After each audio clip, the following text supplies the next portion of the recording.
Orang yang cukup paling dekat. Di antara 12 murid Yesus, ada 3 yang paling dekat dengan Yesus. Di antara 3 murid Yesus itu Petrus salah satunya. Salah satu murid yang kelihatannya paling mengasihi Yesus, paling membela Yesus. Beberapa kejadian tampak dia seperti sangat membela Yesus, sangat mengasihi Yesus. Dia salah satu orang kepercayaan Yesus. Tapi dia pun menyangkal Yesus. Bukankah dalam hidup kita, orang yang paling kita percayai, orang yang paling kita kasihi, kadang-kadang justru mereka yang mengkhianati kita, justru mereka yang malah meninggalkan kita di saat susah. Dalam hidup kita mungkin pernah dituduhkan segala yang jahat, difitnah, dikata-katai, disebarkan berita yang tidak baik tentang kita, tentang hal-hal yang kita tidak pernah lakukan. Yesus mengalami itu juga. Jangan pernah membalas kejahatan dengan kejahatan. Bagian pembalasan itu dari Tuhan, bukan dari kita.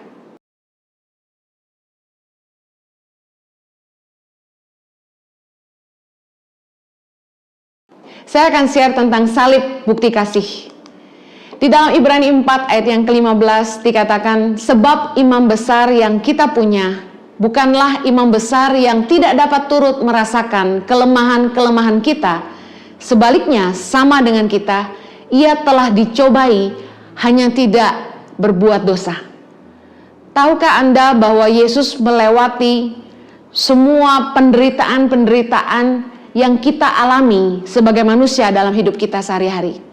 Oleh karena itulah di dalam Ibrani 4 ayat 15 dikatakan, imam besar yang kita punya itu adalah imam besar yang turut merasakan kelemahan-kelemahan kita. Ketika kita merasa Tuhan tidak mengerti apa yang sedang kita jalani dalam hidup kita, kita akan putus asa. Tapi tahukah Anda bahwa Yesus mengalami semua yang kita alami dalam hidup kita? Yang pertama, Yesus merasakan takut dan sedih. Dalam Matius 26 ayat yang ke-37 dikatakan, dan ia membawa Petrus dan kedua anak Zebedeus sertanya. Maka mulailah ia merasa sedih dan gentar. Lalu katanya kepada mereka, hatiku sangat sedih, seperti mau mati rasanya. Tinggallah di sini dan berjaga-jagalah dengan aku. Di dalam hidup kita, khususnya hari-hari ini, di mana COVID-19 melanda dunia, tiada henti kita mendengar kabar-kabar duka cita dari kenalan, keluarga, bahkan orang terdekat kita dipanggil Bapa di sorga. Saya ingin menyampaikan bahwa Yesus juga pernah melewati masa-masa di mana dia begitu takut dan dia begitu gentar untuk menghadapi penyaliban. Yesus sangat takut karena dia tahu apa yang dia akan alami. Setiap penyiksaan, cambuk, dan salib, paku yang akan menancap di tangannya, dan semua penderitaan yang akan dia alami. Dia tahu sebelum dia menghadapinya. Oleh karena itulah Yesus sangat takut. Sebagai manusia, Yesus juga pernah merasakan rasa takut yang sama seperti kita hari ini. Kita takut, tidak berani kemana-mana. Kita khawatir, kita sedih, kita menjadi gentar. Yesus juga merasakan penderitaan, ditinggal oleh orang-orang terdekatnya di masa sengsara. Dalam Matius 26 ayat 56 dikatakan, akan tetapi semua ini terjadi supaya genap yang ada tertulis dalam kitab nabi-nabi. Lalu semua murid itu meninggalkan dia dan melarikan diri. Bisa dibayangkan waktu Yesus ditangkap di Taman Getsemani, semua muridnya meninggalkan dia. Dan bahkan murid-muridnya melarikan diri. Mungkin dalam hidup kita juga pernah mengalami, kita ditinggalkan oleh orang-orang terdekat kita justru di saat kita susah. Orang-orang yang kita pikir bisa menolong kita, orang-orang terdekat yang selama kita masih sehat, selama kita masih diberkati, mereka baik dengan kita, mereka bersahabat dengan kita. Tetapi ketika kita susah, kita butuh pertolongan, justru di saat itu mereka semua meninggalkan kita. Ya, orang-orang yang tadinya memuji-muji kita, orang-orang yang tadinya begitu dekat dengan kita, mempercayai kita, lalu ketika kita mengalami kesusahan, mengalami bencana, bukannya mereka menolong, tapi malah mereka meninggalkan kita. Orang-orang yang berjanji tapi tidak ditepati. Saya mau kasih tahu, Yesus juga mengalami. Justru di masa sengsaranya, orang-orang terdekatnya meninggalkan dia. Mungkin dalam hidup kita juga mengalami dihianati oleh orang dekat. Saya mau kasih tahu bahwa Yesus dihianati oleh orang yang makan dari mejanya. Yesus mengadakan perjamuan kasih terakhir dengan murid-muridnya. Yesus salah satu dari orang-orang yang makan bersama-sama dengan dialah yang mengkhianati Yesus. Kita tahu bahwa Yudas, salah satu dari 12 murid Yesus, mengkhianati Yesus. Matius 26 ayat 48, orang yang menyerahkan dia telah memberitahukan tanda ini kepada mereka.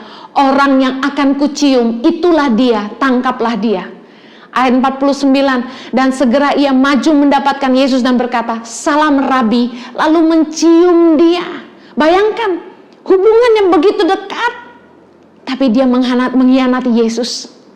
Tetapi Yesus berkata kepadanya, hai teman, untuk itukah engkau datang? Maka majulah mereka memegang Yesus dan menangkapnya. Wow, bukankah dalam hidup kita juga kita mengalami bahwa orang-orang yang kita tolong, orang-orang yang kita besarkan, orang-orang yang makan semeja dengan kita, justru mereka yang mengkhianati kita. Yesus juga mengalami hal yang sama. Yesus dikhianati oleh orang-orang terdekatnya. Bahkan Petrus, seorang murid yang bisa dikatakan paling berani mati buat Yesus. Ketika prajurit di Taman Getsemani menangkap Yesus, justru Petruslah yang pertama mengangkat pedangnya dan menetak telinga salah satu prajurit. Tetapi apa yang terjadi? Matius 26 ayat 74, maka mulailah Petrus mengutuk dan bersumpah, aku tidak kenal orang itu. Dan pada saat itu berkokoklah ayam. Ayat yang ke-75, maka teringatlah Petrus akan apa yang dikatakan Yesus kepadanya. Sebelum ayam berkokok, engkau telah menyangkal aku 3 kali. Lalu ia pergi keluar dan menangis dengan sedihnya. Ayat ini ditulis tidak terlalu detail. Tapi bayangkan di ayat ke-74 dikatakan, maka mulailah Petrus mengutuk dan bersumpah bahwa dia tidak mengenal Yesus. Kalau semua kutukan Petrus ditulis, mungkin kita akan kaget hari ini. Tapi bayangkan, orang yang cukup paling dekat. Di antara 12 murid Yesus, ada 3 yang paling dekat dengan Yesus. Di antara 3 murid Yesus itu Petrus salah satunya. Salah satu murid yang kelihatannya paling mengasihi Yesus, paling membela Yesus. Beberapa kejadian, tampak dia seperti sangat membela Yesus, sangat mengasihi Yesus. Dia salah satu orang kepercayaan Yesus. Tapi dia pun menyangkal Yesus. Bukankah dalam hidup kita, orang yang paling kita percayai, orang yang paling kita kasihi, kadang-kadang justru mereka yang mengkhianati kita, justru mereka yang malah meninggalkan kita di saat susah. Dalam hidup kita mungkin pernah dituduhkan segala yang jahat, difitnah, dikata-katai, disebarkan berita yang tidak baik tentang kita, tentang hal-hal yang kita tidak pernah lakukan. Yesus mengalami itu juga. Yesus dituduhkan segala yang jahat atas kesalahan-kesalahan yang dia tidak pernah perbuat. Bahkan yang lebih mengerikan, rakyat yang semula seminggu sebelumnya mengeluh-ngeluhkan Yesus ketika Yesus mau masuk ke Yerusalem, justru mereka yang kemudian menolak dia. Pilatus mengatakan kepada imam-imam kepala dan pemimpin-pemimpin serta rakyat, kamu telah membawa orang ini kepadaku sebagai seorang yang menyesatkan rakyat. Kamu lihat sendiri bahwa aku telah memeriksanya, dan dari kesalahan-kesalahan yang kamu tuduhkan kepadanya, tidak ada yang kudapati padanya. Yesus tidak punya kesalahan, tapi tetap massa yang semula mengidolakan Yesus, masa yang semula mengeluh-ngeluhkan dia ketika Yesus masuk ke kota Yerusalem, mereka menghamparkan pakaian mereka di jalan, bahkan memotong ranting-ranting dari pohon menyebarkan di jalan, dan mereka berseru, Hosana bagi anak Daud, diberkati dia yang datang dalam nama Tuhan. Justru mereka yang memilih Barabas dibebaskan, yang Yesus disalibkan. Mereka lebih memilih penjahat yang diselamatkan dan Yesus yang disalibkan. Penderitaan apa yang kita alami dan Yesus tidak alami? Difitnah segala yang jahat oleh orang-orang yang iri hati kepada kita. Dikata-katai oleh orang-orang yang berusaha menjatuhkan kita. Mereka mengatakan hal-hal yang tidak baik, yang tidak kita lakukan. Penderitaan apa yang hari ini kita alami dalam hidup kita yang tidak Yesus alami? Dia imam besar yang mengerti kelemahan-kelemahan dan setiap masalah dan penderitaan kita. Saya ingin share apa yang terjadi di atas kayu salib. Ketika Yesus di tengah-tengah penderitaannya, di puncak rasa sakitnya, seorang Yesus tetap menyatakan kasihnya. Ada 3 perbuatan kasih Yesus di atas salib. Yang pertama, Yesus mengampuni penjahat yang disalib di sebelahnya. Dalam Lukas 23 ayat 39, seorang dari penjahat yang digantung itu menghujat dia, katanya, "Bukankah engkau adalah Kristus? Selamatkanlah dirimu dan kami." Tetapi yang seorang menegur dia, katanya, "Tidakkah engkau takut juga tidak kepada Allah, sedang engkau menerima hukuman yang sama?" Yesus tergantung setengah mati, kesakitan, lalu dihujat oleh salah satu penjahat. Kalau kita yang jadi Yesus, pasti kita udah marah, pasti kita sudah memberikan sumpah serapah. Tapi Yesus diam saja. Di ayat yang ke-41, penjahat yang di sebelahnya berkata begini, "Kita memang selayaknya dihukum, sebab kita menerima balasan yang setimpal dengan perbuatan kita. Tetapi orang ini tidak berbuat sesuatu yang salah." Lalu ia berkata, "Yesus, ingatlah akan aku apabila engkau datang sebagai raja." Ayat 43, kata Yesus kepadanya, "Aku berkata kepadamu, sesungguhnya hari ini juga engkau akan ada bersama-sama dengan aku di dalam Firdaus." Bayangkan di tengah penderitaannya, Yesus tetap bereaksi dengan kasih. Yesus menunjukkan kemurahannya sampai titik penghabisan. Dia memberikan kemurahannya kepada penjahat yang disalib di sebelahnya. Biasanya orang kalau sedang susah, itu lebih fokus kepada diri sendiri. Orang biasanya kalau dia sendiri lagi menderita, dia nggak bisa mikirin yang lain. Dia akan pikir tentang kesusahannya sendiri. Dan kalau ada orang yang justru datang dan menghina dia, bukannya menolong dia, pasti marah. Kamu cuma bisa ngomong, nggak nolong, udah pasti gitu. Tapi yang luar biasanya, Yesus tetap bereaksi benar di tengah tekanan. Yesus tetap menunjukkan kasih di atas kayu salib. Saya tidak habis pikir bagaimana di saat Yesus tergantung setengah mati, kesakitan, dihina, dihujat, tapi Yesus masih bisa menunjukkan kasihnya kepada penjahat yang ada di sebelahnya. Perbuatan kasih Yesus yang kedua di atas kayu salib adalah Yesus mengampuni orang-orang yang menyalibkannya. Dalam Lukas 23 ayat 34, Yesus berkata, "Ya Bapa, ampunilah mereka, sebab mereka tidak tahu apa yang mereka perbuat." Dan mereka membuang undi untuk membagi pakaiannya. Betapa luar biasanya kasih Yesus. Bukannya membenci, marah, mengutuk orang-orang yang telah menyalibkan dia, orang-orang yang telah memfitnah, menganiaya, menuduhkan segala yang jahat kepadanya. Malah Yesus bereaksi sebaliknya. Yesus menunjukkan kasih yang begitu besar, bukannya menyumpahi mereka. Yesus malah mendoakan mereka. Kuasa pengampunan itu memberi kekuatan. Luar biasa betapa Yesus bukannya membalas kejahatan dengan kejahatan. Saya yakin Yesus punya kemampuan, Yesus punya kekuatan untuk melawan mereka semua. Yesus bisa saja berdoa dan minta Bapa turunkan api dari langit dan membakar mereka semua. Mungkin kalau kita yang disakiti seperti Yesus, itu yang akan kita lakukan. Tapi mari belajar bagaimana reaksi Yesus di tengah-tengah penderitaan. Yesus malah memberkati mereka dengan doa yang begitu tulus.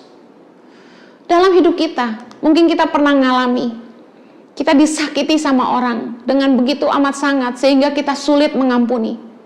Bahkan kata-kata jahat yang orang-orang itu lontarkan kepada kita tidak bisa kita lupakan. Bahkan perbuatan-perbuatan jahat, pengkhianatan, cacian, makian, fitnahan mereka masih melekat di ingatan kita.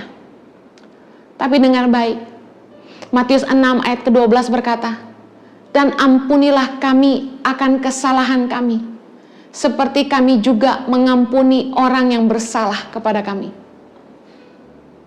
Di dalam doa Bapa kami, Yesus mengajarkan kepada kita bahwa apabila kita ingin diampuni oleh Bapa di sorga, kita harus terlebih dahulu mengampuni orang yang bersalah kepada kita. Suatu hari saya mengalami kepahitan yang amat sangat dengan orang-orang yang bersekongkol untuk menjatuhkan saya. Orang-orang yang pernah dekat dengan saya, orang-orang yang pernah saya tolong, tetapi begitu gampang mereka berbalik dan kemudian berubah menjadi jahat kepada saya. Di satu masa, saya setiap kali bangun tidur, saya teringat kata-kata mereka. Lalu doa ini, Tuhan ingatkan kepada saya, ampunilah mereka, karena mereka tidak tahu apa yang mereka perbuat. Sebagai manusia, ketika kita disakiti, reaksi kita adalah ingin membalas. Meskipun kadang-kadang cara kita sedikit rohani, kita pakai istilah, "Ya Bapa, aku memberkati dia, aku menaruh bara api di atas kepalanya." Padahal sesungguhnya kita sedang melepaskan kutuk di balik doa kita. Apalagi saat ini di tengah-tengah wabah corona, wabah COVID-19. Kita pasti ingat kepada orang-orang yang telah berbuat jahat kepada kita. Dan ada sedikit harap-harap untuk mendengar berita mereka dipanggil oleh Bapa di sorga. Saya ingin menyampaikan kebenaran. Hati-hati dengan perenungan hati kita. Karena Tuhan melihat isi hati kita. Dia Tuhan yang menyelidiki hati kita. Jangan mengharapkan yang jahat terjadi kepada musuhmu. 1 Petrus 3 ayat yang ke-9. Dan janganlah membalas kejahatan dengan kejahatan atau caci maki dengan caci maki. Tetapi sebaliknya, hendaklah kamu memberkati, karena untuk itulah kamu dipanggil, yaitu untuk memperoleh berkat. Dengar anak-anak Tuhan, kamu dipanggil untuk memperoleh berkat. Jangan jadi sama dengan orang-orang yang berbuat jahat. Percayalah bahwa pembelaan itu datang dari Tuhan. Amsal 20:22 berkata begini, "Janganlah engkau berkata, aku akan membalas kejahatan. Nantikanlah Tuhan, Ia akan menyelamatkan engkau." Jangan pernah membalas kejahatan dengan kejahatan. Bagian pembalasan itu dari Tuhan, bukan dari kita. Saya selalu menganggap sepi setiap tuduhan jahat orang. Ya kadang ketika saya baru diberitahu, sempat jengkel, tapi lalu saya biarkan. Saya tidak mau habiskan waktu saya buat bela diri, menjelaskan. Saya rasa tidak perlu.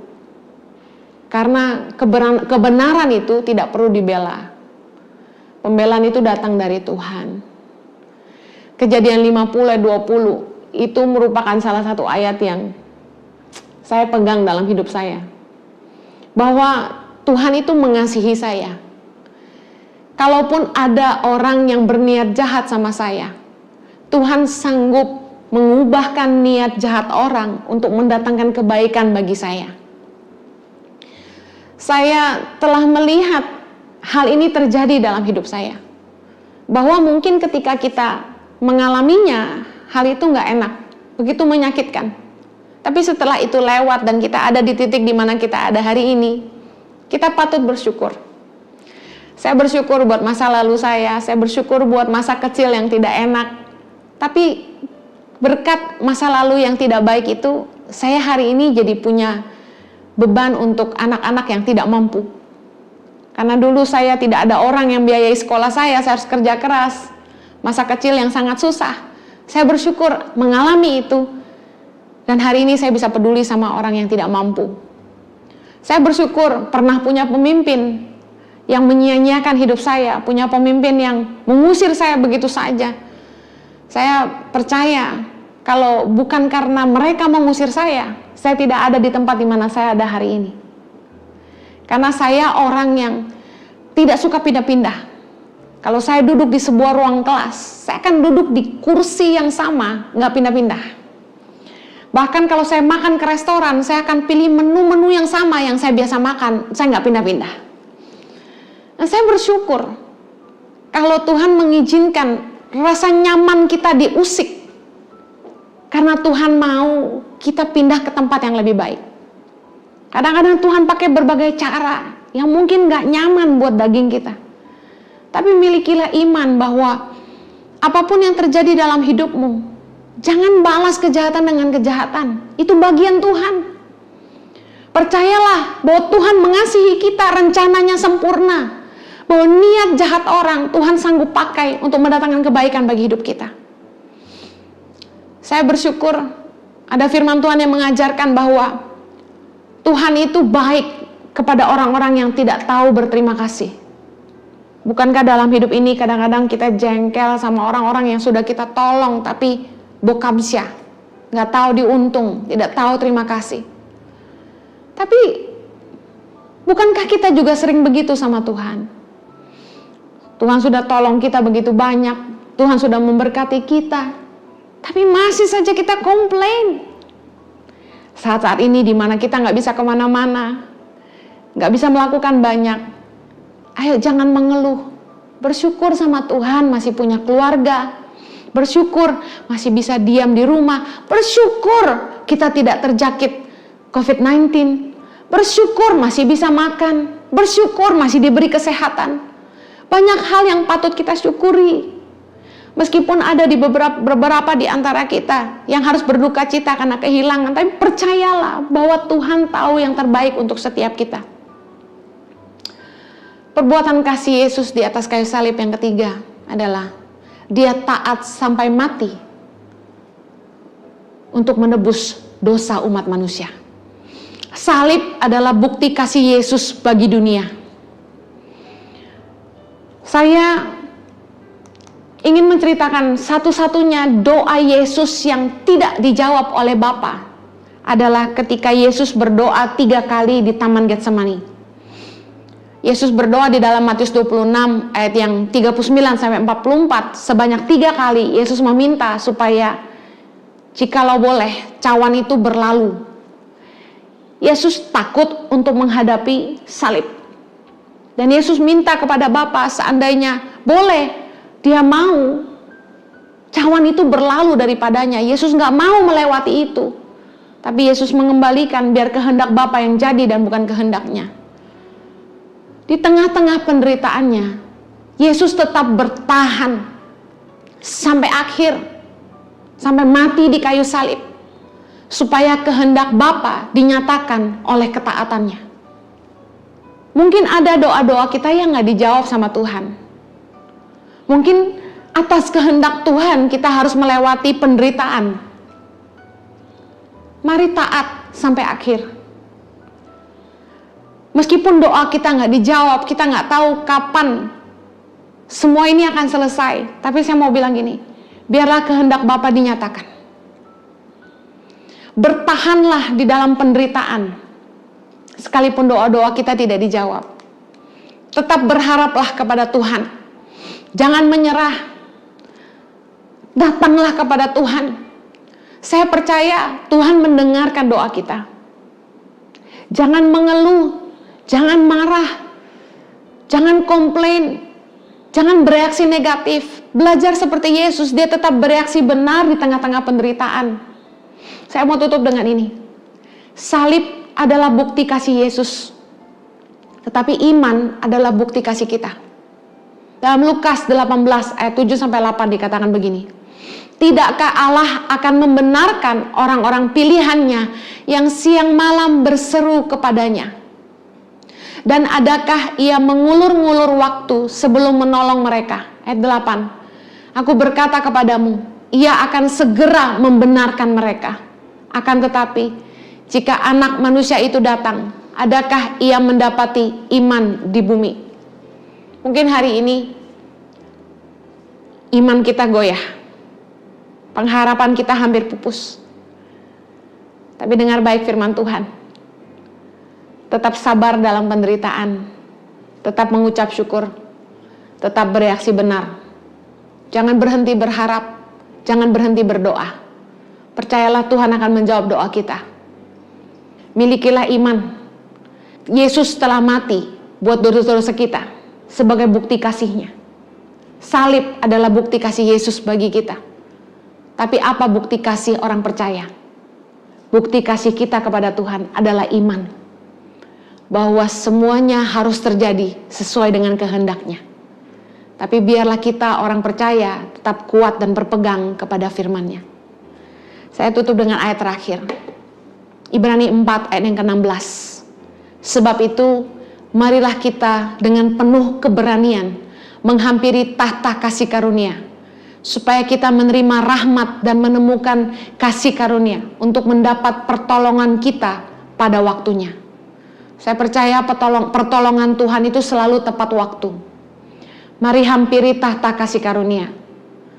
Di tengah-tengah penderitaan, di tengah-tengah masalah yang tidak kunjung selesai, mari kuatkanlah kepercayaanmu kepada Tuhan. Percayalah bahwa pertolongan Tuhan itu selalu tepat waktu. Hampiri tahta kasih karunia-Nya, mintalah anugerah-Nya. Sebagaimana Tuhan telah menolong kami dan keluarga, saya percaya Tuhan yang sama akan menyertai hidup saudara. Tuhan memberkati. Kita berdoa. Bapa, terima kasih buat bukti kasih-Mu di atas kayu salib buat kami. Tuhan, ajar kami di tengah-tengah penderitaan ini, supaya kami gak fokus hanya kepada diri kami sendiri, tapi kami masih bisa menabur kemurahan dan memberi kasih buat orang-orang di sekitar kami.